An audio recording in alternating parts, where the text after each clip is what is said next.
पंजाबों आया हाँ सुख सांद सुनेहा लिया हाँ।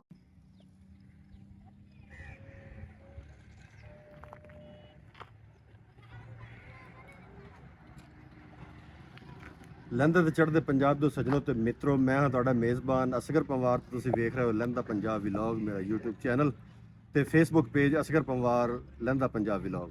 ਸੱਜਣੋ ਤੇ ਮਿੱਤਰੋ, ਅੱਜ ਅਸੀਂ ਜਿਹੜੀ ਜਗ੍ਹਾ ਤੇ ਆ, ਤੁਸੀਂ ਮੇਰੇ ਅਕਬ ਦੇ ਵਿੱਚ ਦੇਖ ਰਹੇ ਹੋ ਕਿ ਮਿੰਚਨਾਬਾਦ ਰੇਲਵੇ ਸਟੇਸ਼ਨ ਤੇ ਇਸ ਵਕਤ ਖੜੇ ਤਾਂ ਤੁਹਾਨੂੰ ਵੀਡੀਓ ਵਿਖਾਵਾਂਗੇ ਇਨਸ਼ਾਅੱਲਾ। ਮਿੰਚਨਾਬਾਦ ਸ਼ਹਿਰ ਦੀ ਮੰਡੀ ਮਿੰਚਨਾਬਾਦ, ਜਿਹੜਾ ਕਿ ਬਹੁਤ ਹੀ ਤਾਰੀਖੀ ਇਲਾਕਾ ਹੈ, ਬਹੁਤ ਖੂਬਸੂਰਤ ਬਿਲਡਿੰਗਾਂ, ਬਹੁਤ ਤਾਰੀਖੀ ਇਮਾਰਤਾਂ, ਸੇਠਾਂ, ਪੁਰਾਣੇ ਸੇਠਾਂ ਦੀਆਂ ਹਵੇਲੀਆਂ, ਉਹ ਤੁਹਾਨੂੰ ਇਨਸ਼ਾਅੱਲਾ ਅੱਜ ਵਿਖਾਵਾਂਗੇ ਤੇ ਨਾਲੇ ਸ਼ਹਿਰ ਦਾ ਵਿਜ਼ਿਟ ਕਰਾਵਾਂਗੇ।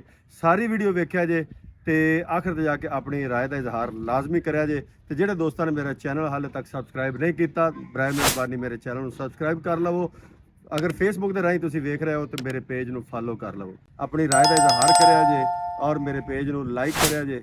ਆਓ ਤੁਹਾਨੂੰ ਸ਼ਹਿਰ ਵਿਖਾਉਂਦੇ ਹਾਂ। ਮਿੱਤਰੋ, ਅੱਜ ਦੀ ਵੀਡੀਓ ਵਿੱਚ ਆਪਾਂ ਸੈਰ ਕਰਾਂਗੇ ਲਹਿੰਦੇ ਪੰਜਾਬ ਦੇ ਜ਼ਿਲ੍ਹੇ ਬਹਾਵਲਨਗਰ ਦੇ ਬਾਰਡਰ ਏਰੀਏ ਵਿੱਚ ਛੋਟੀ ਜਿਹੀ ਤਹਿਸੀਲ ਦਾ ਦਰਜਾ ਰੱਖਣ ਵਾਲੇ ਸ਼ਹਿਰ ਮਿੰਚਨਾਬਾਦ ਦੀ, ਜਿਹੜਾ ਕਿ ਪਾਕ ਭਾਰਤ ਬਾਰਡਰ ਤੋਂ ਸਿਰਫ 15 ਕਿਲੋਮੀਟਰ ਦੇ ਪਿੰਡ ਤੇ ਆਬਾਦ ਹੈ। ਇੱਕ ਪਾਸੇ ਦਰਿਆ ਸਤਲੁਜ ਠਾਠਾ ਮਾਰ ਰਿਹਾ ਹੈ ਤੇ ਦੂਜੇ ਪਾਸੇ ਸਾਦਕੀਆ ਨਹਿਰ ਦਾ ਪਾਣੀ ਛੱਲਾਂ ਮਾਰ ਰਿਹਾ ਹੈ। ਮਿੱਤਰੋ, ਸ਼ਹਿਰ ਦੀ ਸੈਰ ਕਰਨ ਤੋਂ ਪਹਿਲਾਂ ਇਸ ਚੈਨਲ ਨੂੰ ਸਬਸਕ੍ਰਾਈਬ ਕਰ ਲਵੋ ਤੇ ਬੈਲ ਆਈਕਨ ਨੂੰ ਲਾਜ਼ਮੀ ਪ੍ਰੈਸ ਕਰ ਲਵੋ। ਆਓ ਹੁਣ ਵੇਖਦੇ ਹਾਂ ਮਿੰਚਨਾਬਾਦ ਸ਼ਹਿਰ ਦੀ ਖੂਬਸੂਰਤੀ।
ਮਿੱਤਰੋ, ਮਿੰਚਨਾਬਾਦ ਸ਼ਹਿਰ ਦੇ ਐਨ ਵਿਚਾਲੇ ਇਹ ਇੱਕ ਬਹੁਤ ਹੀ ਪੁਰਾਣੀ ਕੋਠੀ, ਹਵੇਲੀ ਜਾਂ ਮਹੱਲ ਕਹਿ ਲਵੋ, ਇਹ ਤੁਹਾਨੂੰ ਨਜ਼ਰ ਆਵੇਗਾ।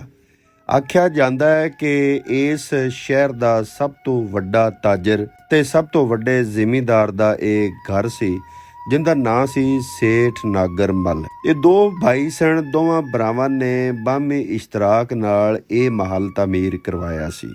ਮਿੱਤਰੋ, ਆਖਿਆ ਜਾਂਦਾ ਹੈ ਕਿ ਇਹ ਮਹੱਲ 1922 ਦੇ ਵਿੱਚ ਮੁਕੰਮਲ ਹੋਇਆ ਤੇ ਉਸ ਵਕਤ ਦੀ ਰਕਮ 25 ਲੱਖ ਰੁਪਈਆ ਇਸ ਤੇ ਖਰਚ ਆਈ ਸੀ। 1922 ਤੋਂ ਲੈ ਕੇ 1947 ਤੱਕ ਸੇਠ ਨਾਗਰ ਮੱਲ ਦਾ ਖਾਨਦਾਨ ਇਸ ਘਰ ਦੇ ਵਿੱਚ ਵਸਦਾ ਰਿਹਾ। 47 ਦੀ ਵੰਡ ਆ ਗਈ, ਬਟਵਾਰਾ ਹੋ ਗਿਆ ਤੇ ਉਹਨਾਂ ਨੂੰ ਮਜਬੂਰਨ ਇਹ ਹੱਸਦਾ ਵਸਦਾ ਨਵਾਂ ਬਣਿਆ ਹੋਇਆ ਘਰ ਛੱਡ ਕੇ ਸਰਹੱਦ ਪਾਰ ਅਬੋਹਰ ਮੰਡੀ ਦੇ ਵਿੱਚ ਜਾਣਾ ਪੈ ਗਿਆ ਤੇ ਉੱਥੋਂ ਦੇ ਬਹੁਤ ਵੱਡੇ ਜ਼ਿਮੀਂਦਾਰ ਮੀਆਂ ਬਾਗ ਅਲੀ ਸੁਖੇਰਾ ਨੂੰ ਆਪਣਾ ਉੱਥੋਂ ਦਾ ਬਣਿਆ ਹੋਇਆ ਘਰ-ਬਾਰ ਛੱਡ ਕੇ ਤੇ ਮਿੰਚਨਾਬਾਦ ਸ਼ਹਿਰ ਦੀ ਤਰਫ ਸਫ਼ਰ ਕਰਨਾ ਪਿਆ। ਮੀਆਂ ਬਾਗ ਅਲੀ ਸੁਖੇਰਾ ਨੂੰ ਨਾਗਰ ਮੱਲ ਸੇਠ ਦਾ ਇਹ ਘਰ ਅਲਾਟ ਕਰ ਦਿੱਤਾ ਗਿਆ ਤੇ 1947 ਤੋਂ ਲੈ ਕੇ ਅੱਜ ਤੱਕ ਇਸ ਮਹੱਲ ਦੇ ਵਿੱਚ ਸੁਖੇਰਾ ਫੈਮਿਲੀ ਹੀ ਆਬਾਦ ਹੈ। ਅਗਰ ਇਸ ਮਹੱਲ ਨੂੰ ਤੁਸੀਂ ਗੌਰ ਨਾਲ ਵੇਖੋ ਤੇ ਇਸ ਤੇ ਬਣੇ ਹੋਏ ਵੇਲ ਬੂਟੇ ਵੇਖੋ ਤੇ ਇਹ ਕਿਸੇ ਬਾਦਸ਼ਾਹ ਦਾ ਮਹੱਲ ਲੱਗਦਾ ਹੈ। ਜਿਸ ਤਰ੍ਹਾਂ ਮੁਗਲ ਬਾਦਸ਼ਾਹਾਂ ਨੇ ਆਪਣੇ ਮਕਬਰੇ ਤੇ ਆਪਣੇ ਕਿਲੇ ਤੇ ਆਪਣੇ ਮਹੱਲ ਤਾਮੀਰ ਕਰਵਾਏ ਸਨ, ਬਿਲਕੁਲ ਉਹ ਹੀ ਤਾਮੀਰਾਤੀ ਕੰਮ ਹੋਇਆ ਹੋਇਆ ਹੈ, ਉਹ ਹੀ ਨਕਸ਼ੋ ਨਗਾਰੀ ਹੋਈ ਹੋਈ ਹੈ ਔਰ ਉਹ ਹੀ ਤਰਜ਼ੇ ਤਾਮੀਰ ਹੈ। ਕਿਸੇ ਬਾਦਸ਼ਾਹ ਦੇ ਮਹੱਲ ਤੋਂ ਇਹ ਘੱਟ ਨਹੀਂ ਹੈ। ਬਹੁਤ ਹੀ ਖੂਬਸੂਰਤ ਘਰ ਬਣਾਇਆ ਗਿਆ, ਬਹੁਤ ਹੀ ਖੂਬਸੂਰਤ ਕੋਠੀ ਜਾਂ ਮਹੱਲ ਬਣਾਇਆ ਗਿਆ। ਇੰਨਾ ਅਰਸਾ ਗੁਜ਼ਰਨ ਤੋਂ ਬਾਅਦ ਪੂਰੀ ਆਬੋ ਤਾਬ ਨਾਲ, ਪੂਰੀ ਸ਼ਾਨੋ ਸ਼ੌਕਤ ਨਾਲ ਇਹ ਮਹੱਲ ਅੱਜ ਵੀ ਖੜਾ ਹੈ। ਇਸ ਮਹੱਲ ਦੀ ਪਛਾਣੀ ਦੇ ਉੱਤੇ ਸਫੈਦ ਪੱਥਰ ਨਾਲ ਮੂਰਤੀਆਂ ਵੀ ਬਣੀਆਂ ਹੋਈਆਂ ਨੇ ਤੇ ਜਿਹੜੀ ਉੱਤੇ ਲੋਹੇ ਦੀ ਗ੍ਰਿਲ ਲੱਗੀ ਹੋਈ ਹੈ ਉਹਦੇ ਵਿੱਚ ਵੀ ਜਗ੍ਹਾ ਜਗ੍ਹਾ ਤੇ ਮੂਰਤੀਆਂ ਬਣੀਆਂ ਹੋਈਆਂ ਤੁਹਾਨੂੰ ਨਜ਼ਰ ਆਉਣਗੀਆਂ। ਇਸ ਤੋਂ ਇਲਾਵਾ ਇਸ ਮਹੱਲ ਦਾ ਅਗਰ ਸ਼ਾਹੀ ਕਿਲੇ ਦੇ ਤਰਜ਼ ਤੇ ਬਣਿਆ ਹੋਇਆ ਬੂਹਾ ਵੇਖੀਏ, ਇਹ ਮਰਕਜ਼ੀ ਬੂਹਾ ਮਣਾਂ ਦੇ ਹਿਸਾਬ ਨਾਲ ਵਜ਼ਨੀ ਹੈ। ਇੱਕ ਬੰਦਾ ਇਹਨੂੰ ਖੋਲ੍ਹਣ ਵਾਸਤੇ ਆਪਣੀ ਪੂਰੀ ਤਾਕਤ ਇਸਤੇਮਾਲ ਕਰੇ, ਇਹ ਖੁੱਲ੍ਹਦਾ ਹੈ ਜਾਂ ਇਹ ਬੰਦ ਹੁੰਦਾ ਹੈ। ਇਸ ਦੇ ਮੋٹے ਕੁੰਡੇ ਇਸ ਗੱਲ ਦਾ ਇਜ਼ਹਾਰ ਕਰਦੇ ਨੇ ਕਿ ਇਹ ਦਰਵਾਜ਼ਾ, ਇਹ ਹਵੇਲੀ, ਇਹ ਮਹੱਲ ਬੜੇ ਹੀ ਪਿਆਰ, ਮੁਹੱਬਤ ਔਰ ਲਗਨ ਨਾਲ ਤਾਮੀਰ ਕੀਤਾ ਗਿਆ ਸੀ।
ਸੱਜਣੋ ਤੇ ਮਿੱਤਰੋ, 1892 ਦੇ ਵਿੱਚ ਅੰਗਰੇਜ਼ੀ ਸਰਕਾਰ ਨੇ ਮਿੰਚਨਾਬਾਦ ਦੇ ਸ਼ਹਿਰੀਆਂ ਦੀ ਸਫ਼ਰੀ ਸਹੂਲਤ ਵਾਸਤੇ ਇੱਕ ਰੇਲਵੇ ਸਟੇਸ਼ਨ ਮਨਜ਼ੂਰ ਕੀਤਾ। ਰੇਲਵੇ ਸਟੇਸ਼ਨ ਜਲਦ ਹੀ ਪਾਇਆ ਤਕਮੀਲ ਤੱਕ ਪਹੁੰਚ ਗਿਆ। ਇਸ ਰੇਲਵੇ ਸਟੇਸ਼ਨ ਦੇ ਰਾਹੀਂ ਦਿੱਲੀ ਤੋਂ ਲੈ ਕੇ ਕਰਾਚੀ ਤੱਕ ਟ੍ਰੇਨਾਂ ਗੁਜ਼ਰਦੀਆਂ ਸਨ। ਇੱਥੋਂ ਮੁਸਾਫਰ ਗੱਡੀਆਂ ਵੀ ਗੁਜ਼ਰਦੀਆਂ ਸਨ, ਮਾਲ ਗੱਡੀਆਂ ਵੀ ਗੁਜ਼ਰਦੀਆਂ ਸਨ, ਤਜਾਰਤੀ ਕਾਫਲੇ ਆਉਂਦੇ ਜਾਂਦੇ ਸਨ। ਇਸ ਰੇਲਵੇ ਸਟੇਸ਼ਨ ਤੇ ਬਹੁਤ ਗਹਿਮਾ ਗਹਿਮੀ ਰਹਿੰਦੀ ਸੀ, ਲੇਕਿਨ ਅੱਜ ਇਹ ਗਹਿਣਾ ਚੁੱਕਿਆ ਹੈ। ਇਸ ਦੀਆਂ ਇੱਟਾਂ ਨੂੰ ਕਲਰ ਖਾ ਚੁੱਕਿਆ ਹੈ। ਇੱਥੋਂ ਦੀਆਂ ਪਟੜੀਆਂ ਪੱਟ ਲਈਆਂ ਗਈਆਂ ਹਨ। ਇਸ ਦੇ ਪਲੇਟਫਾਰਮ ਦੀਆਂ ਇੱਟਾਂ, ਇਸ ਦੀ ਬਿਲਡਿੰਗ ਦੀਆਂ ਵਿੰਡੋ, ਖਿੜਕੀਆਂ, ਦਰਵਾਜ਼ੇ, ਗ੍ਰਿਲਾਂ ਸਭ ਕੁਝ ਖਤਮ ਹੋ ਚੁੱਕਿਆ ਹੈ। ਇਸ ਵਕਤ ਇਹ ਬਿਲਡਿੰਗ ਹਸਰ ਤੋਂ ਵਿਆਸ ਦੀ ਅਲਾਮਤ ਹੈ ਤੇ ਇੱਕ ਭੂਤ ਬੰਗਲੇ ਦੇ ਤੌਰ ਤੇ ਤੁਹਾਡੇ ਸਾਹਮਣੇ ਮੌਜੂਦ ਹੈ। ਇਹ ਸੀ ਅੱਜ ਦੀ ਡਾਕੂਮੈਂਟਰੀ ਜਿਹੜੀ ਕਿ ਮਿੰਚਨਾਬਾਦ ਦੇ ਹਵਾਲੇ ਨਾਲ ਸੀ। ਉਮੀਦ ਕਰਨਾ ਤੁਹਾਨੂੰ ਪਸੰਦ ਆਈ ਹੋਵੇਗੀ। ਪਸੰਦ ਆਈ ਹੋਵੇ ਤੇ ਮੇਰੇ ਚੈਨਲ ਨੂੰ ਸਬਸਕ੍ਰਾਈਬ ਕਰਨਾ। ਮਿਲਾਂਗੇ ਕਿਸੇ ਨਵੀਂ ਵੀਡੀਓ ਦੇ ਵਿੱਚ। ਉਦੋਂ ਤੱਕ ਪਾਕਿਸਤਾਨ ਜ਼ਿੰਦਾਬਾਦ।